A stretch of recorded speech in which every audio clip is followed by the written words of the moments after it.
যে ট্যাক্স টোকেনের যে ব্যাপারটা,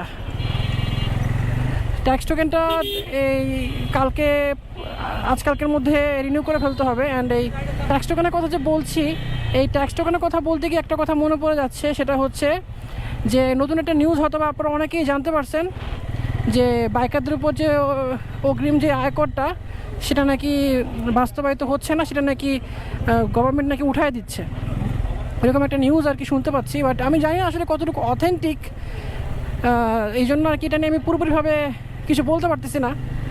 দেখেন, এই যে ট্যাক্স টোকেন রিনিউ করব, ব্যাংকে গেলে 2300 টাকা দিয়ে তো রিনিউ করা যায় না, দেখা যাচ্ছে যে একটু বেশি লাগে, 3000 টাকা বা 3200 টাকা সামথিং এরকম নেয় আর কি, আমি যতটুকু জানি। আমি আমার আগের বাইকটাতে আমি এরকম প্রায় 3500 টাকার মতো দিয়ে আমি ট্যাক্স টোকেন রিনিউ করছিলাম। তো এই 2 বছর পর যে ট্যাক্স টোকেনটা রিনিউ করতেছি, ট্যাক্স দিচ্ছি, বাইকের উপর যে ট্যাক্স 2 বছর পর দিচ্ছি আমি, তো এই ট্যাক্স দেওয়ার পরও আবার কিসের মানে অগ্রিম আয়কর, তাই না?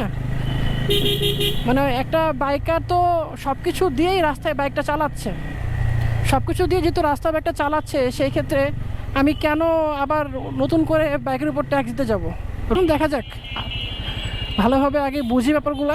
কারণ আমরা যেভাবে সবাই কষ্ট করছি এই অগ্রিম আয়কর নিয়ে, প্রত্যেকটা বাইকার যেভাবে আমরা রাস্তায় ছিলাম শুরু থেকে নিয়ে স্টিল এই পর্যন্ত আমরা কথা বলছি, এটা নিয়ে আসলে মানে যদি সাকসেসফুল হতে পারি তাহলে মনে হয় যে আমরা যারা বাইকাররা আছি, যারা কষ্ট করছি তাদের থেকে খুশি মনে হয় না আর কেউ হবে।